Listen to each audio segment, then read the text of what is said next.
On the 4th of September 1939, a day after the outbreak of hostilities in Europe, the lead elements of the British Expeditionary Force embarked on troop ships in southern England and crossed the Channel to France. Over the next few weeks, tens of thousands of British troops would make the same trip, as the British Expeditionary Force was slowly assembled around Le Mans in western France. By early October, the first contingent of the force was complete on the continent, and orders were issued for the BEF to move north and establish itself along the French-Belgian border near the city of Lille. Although Belgium was not yet involved in the conflict, it was widely believed that Germany would mount an attack into northern France via Belgium, and thus it was the task of the British Expeditionary Force to develop the French defences in the area of Lille in anticipation of such an attack.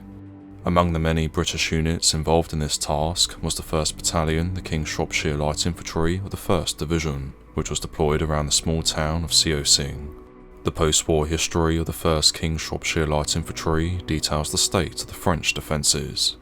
The positions were completely inadequate, being a half-completed anti-tank ditch covered by fire from concrete pillboxes at intervals of a few hundred yards in which were placed French light anti-tank guns.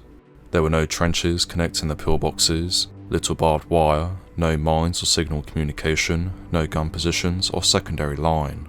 The frontage of each battalion was between 2,500 and 3,000 yards, more than twice that laid down in the textbooks. On assuming responsibility for the Seossing sector, the men of the KSLI immediately got to work on expanding and improving the level of fortifications in the area, a role it was employed in until late November, when orders were received for the battalion to redeploy to the French city of Metz in northeastern France.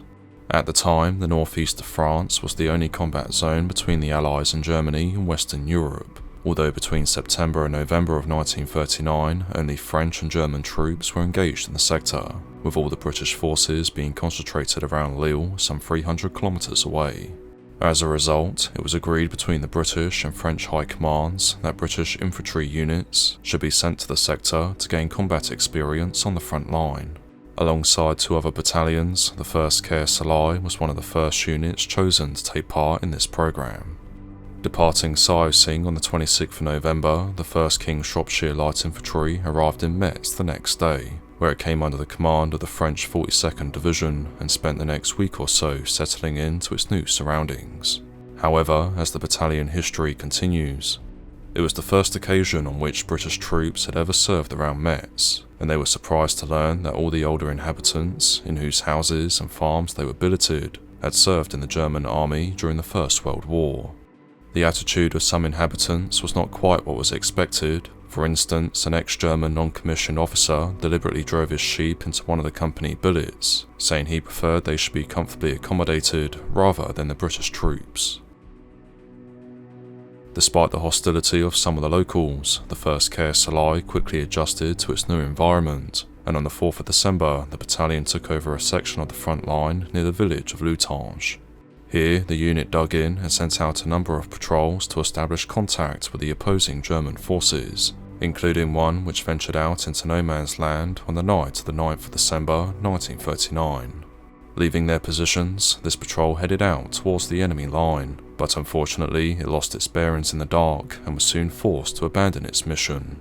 Consequently, the British infantry tried to return to their own line, but it was as they did so that they unknowingly entered a minefield and set off one of the mines, with 5 casualties being sustained in the blast.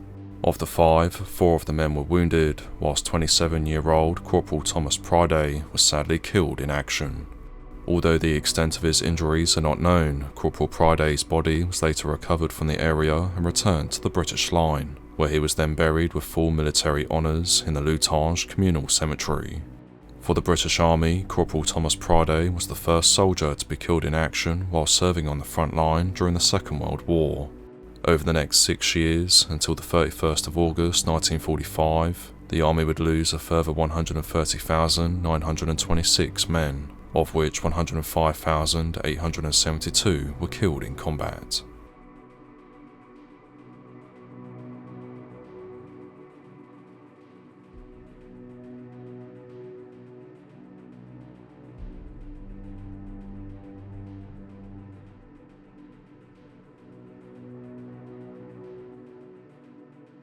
Thank you for watching this video. If you enjoyed it, please be sure to leave a like and subscribe so that you never miss one of my future videos.